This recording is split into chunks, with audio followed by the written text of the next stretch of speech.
It's time for The Walking Dead! Well, this has been the first time that we really had to come and accept the fact that Glenn's not here since his death. This is the first time that, Maggie's been up and moving, and she had to come to terms with it, and she had to see the grave, and we had to see the grave, and we had to see her go through that.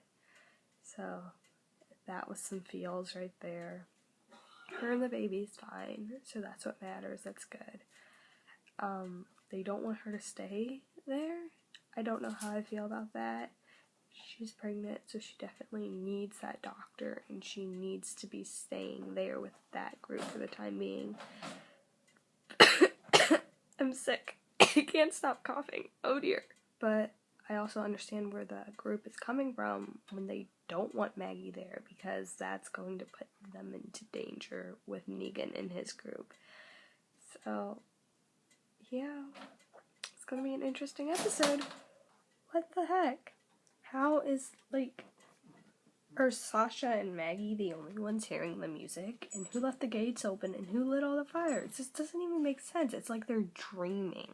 It's like they're having a nightmare, but are they? Because I can't breathe. Oh my gosh, how am I supposed to talk? And Carl. You have such a crush on the girl. Get over yourself.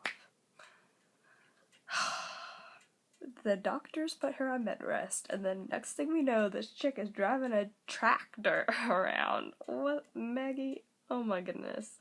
And you, sir, are the worst actor ever.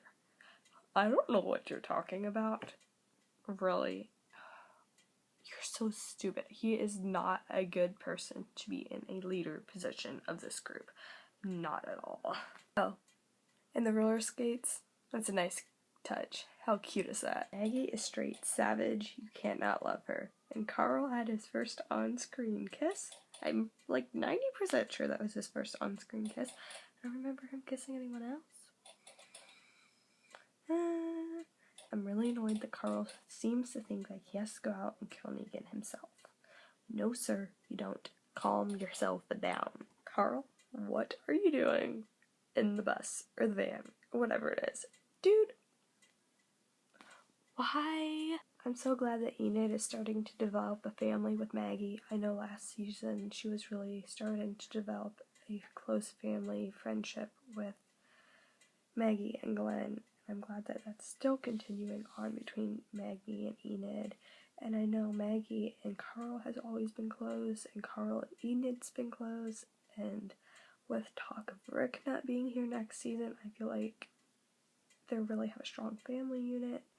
I don't know, Michonne plays into the picture, but right now I'm really glad that Maggie has Enid, and Enid has Maggie, and Maggie has Sasha, and hope came out of this episode. That's all I can say. Dang, that episode felt so short compared to last week. Last week it was so long, and now it's just it's over already? What the heck?